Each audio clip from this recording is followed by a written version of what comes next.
Yeah, so this is my new motto. If I make mistakes, I'm going to turn them into birds. Unless it's a portrait, then I guess it'll have to be a bird tattoo.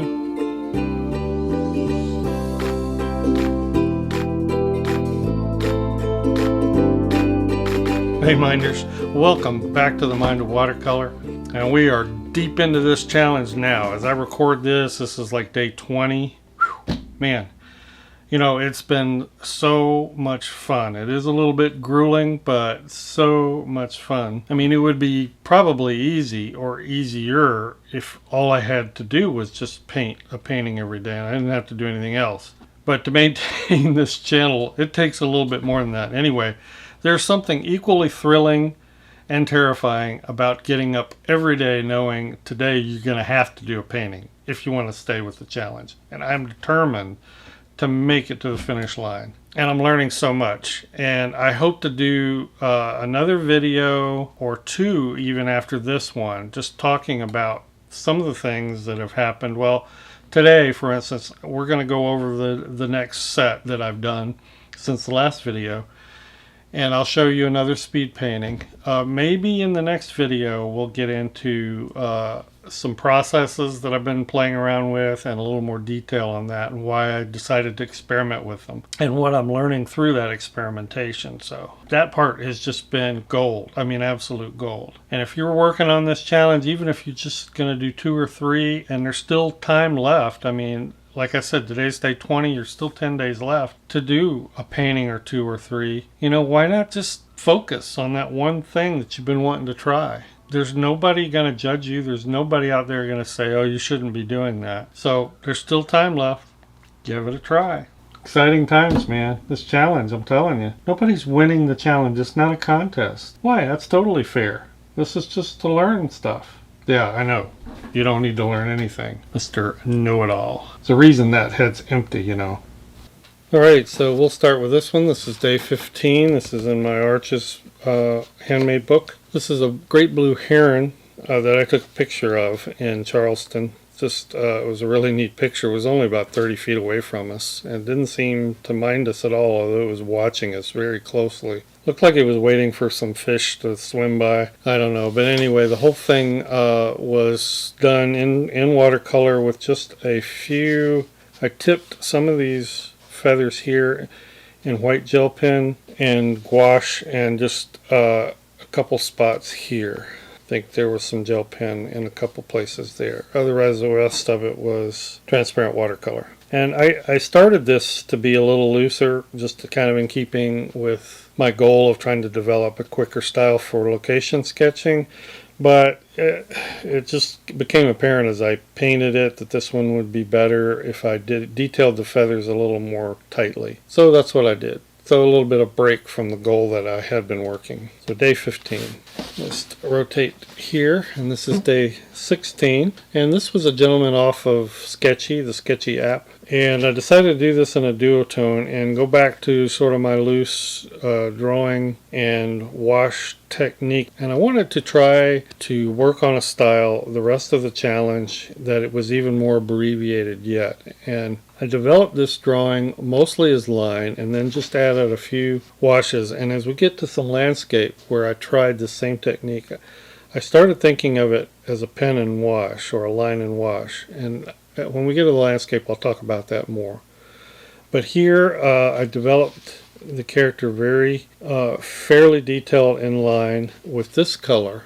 And as it got darker, I layered and then added this in the shadows. Now these were mixes. Mixes, I think, of like cobalt violet, maybe quinacridone violet, and some neutral tint. This here was orange iron oxide, a little bit of scarlet pyrrole, and some neutral tint. And I made 2 really big pools on each end of my palette so that I had enough wash paint to do the whole thing. And it went really quick. So I felt like this was a very successful test of a style that I wanted to be able to use in quick sketching. And I enjoyed it very much. Yeah, so day 16. Go back to the smaller Fabriano book. And I went back to just painting landscape in a normal fashion with this because I was sitting on my front porch and it's a scene I've seen every day for 5 years and in every season, you know, snow, autumn, you name it. And I thought Okay, so it's always been an interesting composition. I thought I might paint it. Why I haven't yet till now, I don't know, but here we go. I thought, okay, so I'm looking at a lot of greens. There's a lot of the summer scenes you see out there are just a lot of greens, and they can, in the summer sun, can be kind of boring greens because it's monotonous. And I thought, okay, what would I do if I wanted to interject more color? So that's what this was an experiment for. Like this foreground color here, this was all mulch, sort of a drab mud brown.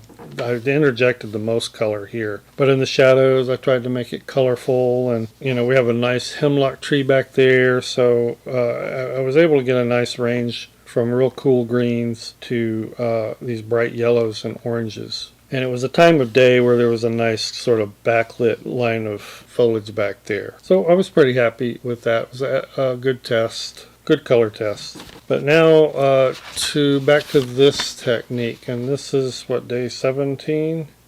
Yeah, day 17. So this was a progression off of that portrait where I focused mainly on line. And as I mentioned, I wanted to approach it like a line and wash. And the idea behind that is when you do a line and wash, particularly with pen, you are thinking in terms of the line will be seen and the line will play an important role in defining the forms. And you can define the forms in a fairly detailed way if you want. I thought, well, what if I did that with watercolor and a rigger? I've been primarily using this Winsor Newton number 2 rigger. It's one of my favorite riggers. It's got a lot of snap. It's a Kolinsky sable. It's got a great point, and yet it's not super skinny. So it's great for like drawing techniques. So I've been using this a lot. I thought, what if I pretended that this was an ink pen? And I was thinking of it exactly the same way as if I were going to do this line and wash. The line provides most of the definition, and then I just add some spot washes or limited washes afterwards. Although I actually took this even further than I originally planned, but that's just more experimentation. And I really like it. I really like the way it made me render, the way you just think differently. And sometimes that helps you inject a new energy or a new vibrancy to your work, or a different direction or look to your work. And again, my goal here is to find ways to train myself to be quicker and more expressive when I'm on location or doing quick sketches that might work into a fuller, more detailed painting. So this is not a style I'm trying to evolve into. It's a style I'm trying to adopt for particular circumstances. And I'm slow when it comes to location. I want to be faster. I want to capture the essence without necessarily capturing all the nitty-gritty detail. 17, did I say? This is day 18. Same technique exactly. And here I even tried to keep the washes more limited, but it looks similar. This was a pic from a picture I took at the Carl Sandburg home. Done a video there, plein air, and this is just a typical kind of country field scene. It was out in front of the house. But I did the same thing. I rendered the whole scene in line, and if you follow me on Instagram, I posted the line drawing before I added the washes. And it's a technique that's just really working for me. It's giving me a whole new avenue for grasping, capturing the essence of the scene quickly without spending a lot of time. And I hope to continue practicing or developing this throughout the end of this challenge. And I will plan to bring you a video on how that style develops, what I like about it, and how you might be able to try it. This is the last one that I have done at the time of this recording, and this is day 20. And believe it or not, this is exactly the same method as these two. Looks different though, and this was to demonstrate to myself whether that same method would work if I wanted to more fully paint the scene.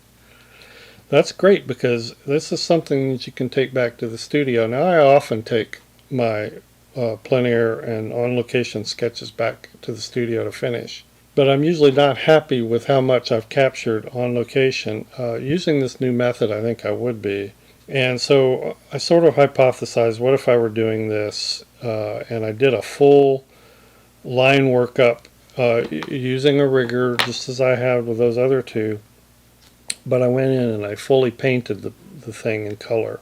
several points as I was painting this I could have stopped and just made it a very limited sort of spot line and wash look. So that's exciting me even further. It's a versatile technique. So let's go on and I'll show you a speed painting, and that'll be from actually day 6. So we're going to go back. I haven't got a lot of these on recording, and we'll show you a speed painting of this, and you can follow along. I'll show you the process I used for this. This was also a Sketchy guy from the Sketchy app.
you.